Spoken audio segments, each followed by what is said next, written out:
வணக்கம் ஃப்ரெண்ட்ஸ், இன்றைக்கி நம்ம எதை பற்றி பார்க்க போகலான்னா மழையால் சீரழிஞ்சு சின்ன பின்னமான கழனி பார்ட் 1 வீடியோ போட்டிருந்தோம். இப்போ பார்ட் 2ல் வந்து அந்த களைகள்லாம் வெட்டி நம்ம வந்து எப்படி கண்ட்ரோல் பண்ணி ஒரு பயிர் வந்து திருத்தம் பண்ணியிருக்கோம் பாருங்கள். இந்த களைகள்லாம் எப்படி சாகடிச்சிருக்கோம் பாருங்கள். அந்தளவுக்கு ஒரு 4 சால் ஓட்டியும் இவ்வளோ கோரை பொருட்கள் இருக்கிறது. இந்த கோரை பொருட்கள்லாம் வந்து நம்ம மறுபடியும் களை தான் ஓட்டி ஆகணும். இந்த கோரை பொருட்கள்லாம் வந்து எல்லா சத்தையும் வந்து சவுக்குக்கு போகிற சத்தெல்லாம் எடுத்துரும். அதனால் வந்து நம்ம ஊடு பயிராகிட்ட உளுந்து பயிரையும் நம்ம சேர்ந்து வந்து ஓட்ட வேண்டிய சூழ்நிலை உருவாயிடுச்சு பாருங்கள். அப்போ எவ்வளோ களைகள் இருந்து 4 சால் ஓட்டி பில்லெல்லாம் மக்க வச்ச பிறகு இப்போ எப்படி இருக்குது பாருங்கள்.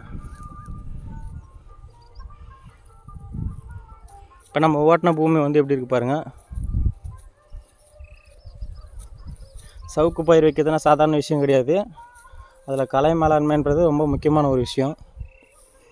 பாருங்கள் எந்த அளவுக்கு வந்து உழுது களைகள்லாம் நம்ம வந்து சரி செஞ்சுருக்கு பாருங்கள். எல்லாத்துக்கும் காரணம் ரொம்ப உதவியாக இருக்கிறது நமக்கு இந்த மிஷின் தான். நிறைய வந்து களை வெட்டுற ஆட்கள் கூலி வந்து மிச்சம் பண்ணி தருது. பட் இருந்தாலும் இந்த மிஷினை ஓட்டுறதுக்கு ஒரு ஸ்கில் வேணும். மிஷின் வாங்கின எல்லோரும் ஓட்ட முடியாது. கொஞ்சம் மனசில் தன்னம்பிக்கை இருக்கிறவங்க மட்டும் தான் ஓட்ட முடியும். ஆனால் எல்லோரும் பழகிடலாம், கொஞ்சம் நாட்கள் ஆகும், வேறு ஒன்றும் கிடையாது. நெக்ஸ்ட் காணொலியில் பார்க்கலாம் ஃப்ரெண்ட்ஸ், இந்த சவுக்கு தோட்டம் வந்து எந்த அளவுக்கு நம்ம மாற்றுறோம். Okay friends, thank you.